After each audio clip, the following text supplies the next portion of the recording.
Now if you have an air pump running on your tank, so you get the bubbles, so the air pump is going to shoot water through the air stone, and that's where the bubbles come out.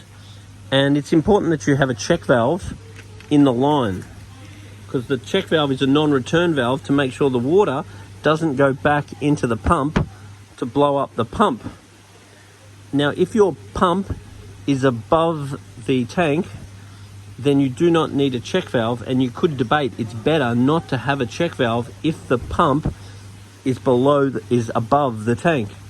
But the thing is, I have been involved in tanks such as the one that I am servicing now, that the pump started off above the tank, and because it often rattled on the tank, it ended up below the tank.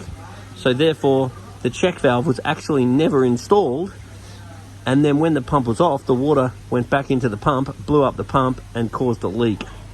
So it is safer to have a check valve on every single pump, every single air pump, regardless of whether the pump is above or below the tank. Because just because it starts on top of the tank doesn't mean it won't for some reason end up below the tank. So there are people that have ended up putting their pumps below the tank that started off on top of the tank because it might be noisy, or because somebody's ended up deciding it doesn't look nice up there. So where they start is not always where they finish.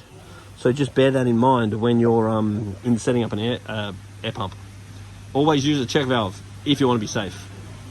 If not, all good.